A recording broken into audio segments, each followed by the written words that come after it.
Ya baik, Bismillahirrahmanirrahim. Assalamualaikum warahmatullahi wabarakatuh. Salam sejahtera untuk kita semua. Nama saya Muhammad Aji Suryaman. Saya kali ini akan mempresentasikan tentang sosial di perlintasan kereta api. Yang saat ini banyak sekali masyarakat yang lalai terhadap perlintasan sebidang di kereta api. Oleh sebab itu, kita harus memberikan sosialisasi kepada masyarakat karena uh, ini adalah salah satu rambu yang tidak bisa dianggap sepele. Walaupun itu sekalipun pemadam, ambulan, atau pengawal-pengawal lainnya, apabila melihat lampu merah, oke, masih bisa diterobos. Cuman kalau sudah melintasi perlintasan kereta api dan rambu-rambu itu sudah berbunyi, maka tidak bisa lagi untuk dilewati oleh pengendara lainnya. Selanjutnya itu, nah ini adalah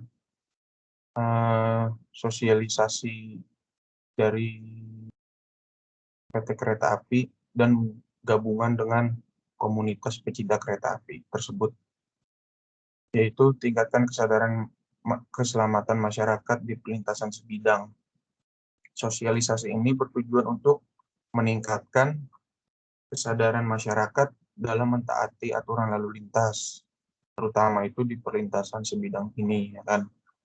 Karena banyak sekali kejadian-kejadian yang memakan korban jiwa di perlintasan kereta api ini. Selanjutnya, nah ini dia, ada yang namanya pasal-pasal di dalam kereta api. Bahayanya menerobos perlintasan kereta api itu sudah diatur dalam pasal 296, pasal 296 Undang-Undang Nomor 22 Tahun 2009, yang berbunyi setiap orang yang mengemudikan kendaraan bermotor di perlintasan kereta api dan jalan yang tidak berhenti ketika sinyal berbunyi dan palang pintu sudah mulai tertutup, isyarat lainnya sebagaimana dimaksud dalam pasal 114 huruf A, maka itu apabila dilanggar akan dikenakan pidana kurungan paling lama 3 bulan atau denda paling banyak Rp750.000. Nah, ini yang sangat disayangkan sekali karena masih banyak pengendara itu yang tidak mengenal pasal, tidak mengenal undang-undang, sehingga dia tidak peduli akan keselamatan diri sendiri. Ada juga pasal tentang perkeretaapian itu Undang-Undang Nomor 23 Tahun 2007 tentang perkeretaapian. Barang siapa yang menerobos perlintasan akan dikenakan kurungan juga paling lama 5 bulan dan denda Rp1 juta. Itu banyak sekali pengendara yang nekat menerobos perlintasan kereta api. Selanjutnya,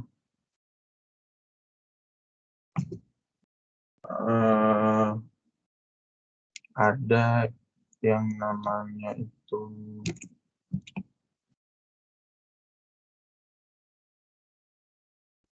data kecelakaan di perlintasan kereta api tahun 2020 kemarin. Pada tahun 2020 kemarin itu terjadi kurang lebih 198 kecelakaan yang mengakibatkan meninggalnya dunia terus kerusakan material kendaraan.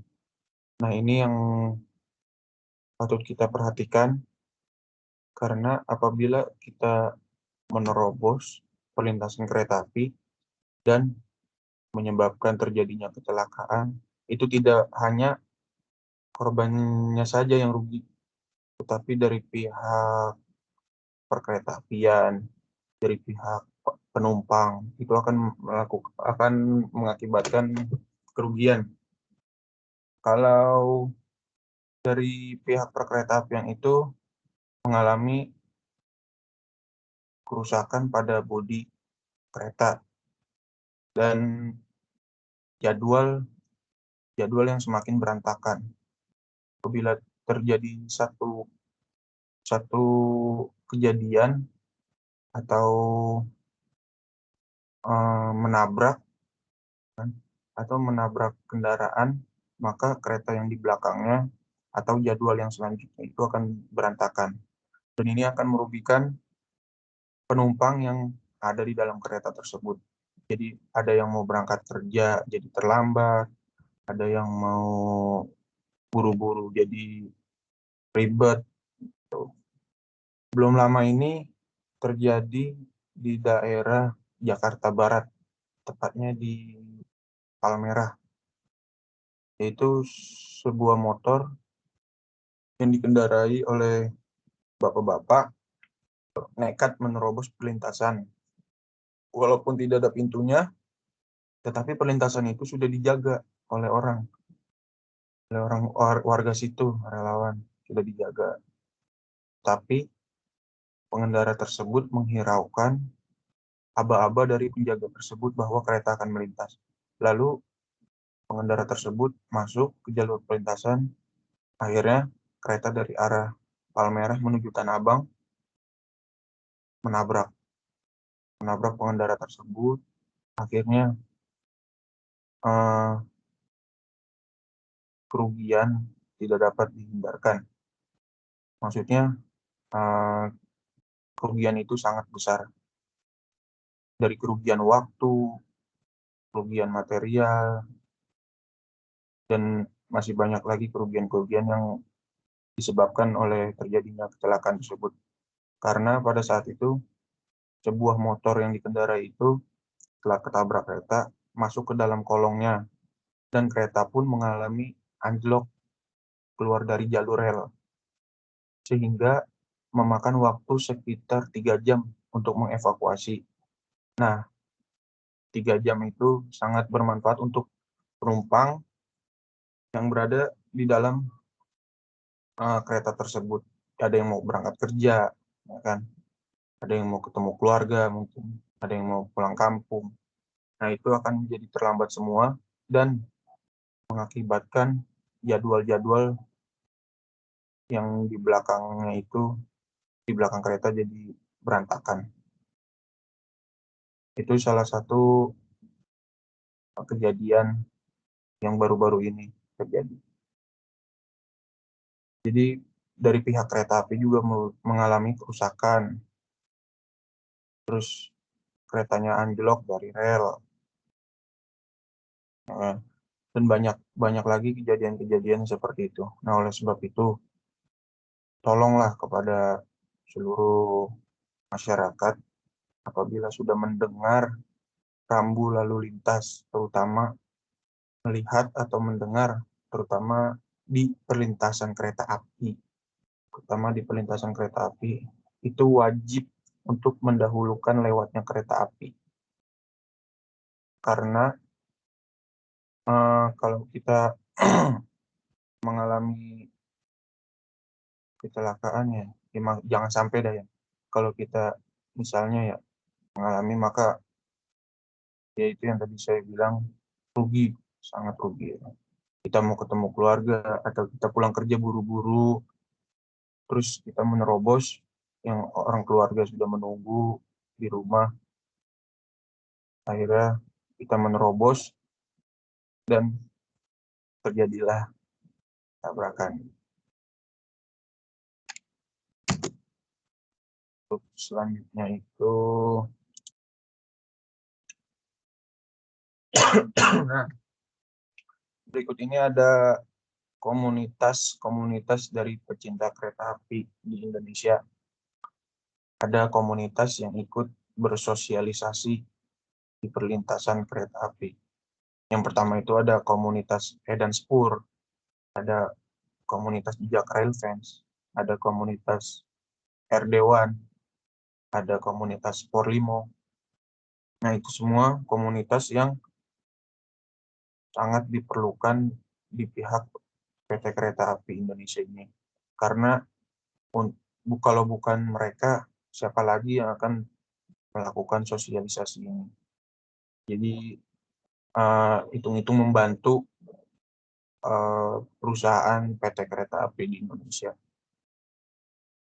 Karena ini sangat penting dan sangat dibutuhkan oleh masyarakat, terutama pengendara-pengendara bandel yang masih nekat melawan arah, menerobos perlintasan, ya kan. Nah, komunitas ini sangat dibutuhkan di wilayah seperti itu. Selanjutnya, nah ini pesan-pesan untuk pengendara itu tidak menerobos perlintasan. Mohon bersabar. Paling lama itu kita menunggu kereta itu sekitar 1 menit. Itu paling lama. Paling lama 1 menit. Itu kalau di daerah Jabodetabek. Untuk kalau di daerah Jawa Barat, daerah Jawa Tengah maupun Jawa Timur itu paling lama itu sekitar 2 menit. Kenapa? Karena kereta-kereta yang ke arah Jawa, yang ke Jawa Barat, Jawa Tengah maupun Jawa Timur itu kecepatannya sudah di atas 100 atau sekarang sudah dibataskan sampai 120 km per jam. Sehingga di perlintasan itu penjaganya harus mengamankan perlintasan apabila kereta masih jauh. Apabila kereta masih jauh, itu pengendara sudah harus berhenti dan penjaga sudah mengamankan perlintasan tersebut. Yang ketiga itu tidak menggunakan earphone atau headset saat berkendara. Nah, ini yang sangat penting di dalam berkendara. Karena terutama apabila kita menggunakan earphone atau headset dalam berkendara, apabila kita lewat perlintasan kereta api dan kita tidak mendengar sirene dari perlintasan kereta api tersebut, akhirnya kita meneroboslah perlintasan. Nah, itu yang sangat membahayakan. Karena kita nggak tahu itu keretanya sudah dekat atau masih jauh. Tapi kalau kita sudah mendengar sirene dari perlintasan itu, maka kita harus berhenti terlebih dahulu. Wajib mendahulukan lewatnya kereta api. Nah, yang keempat itu ada patuhi rambu lalu lintas. Nggak cuma di perlintasan saja untuk mematuhi rambu tersebut, ada di lampu merah, ada di pinggir jalan, atau ada rambu-rambu zebra cross, yaitu pesan-pesan untuk pengendara.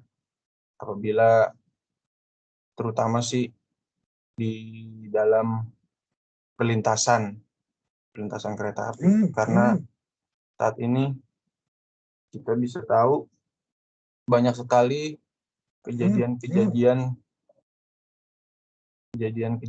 yang terjadi kecelakaan dan memakan korban jiwa di perlintasan kereta api tersebut.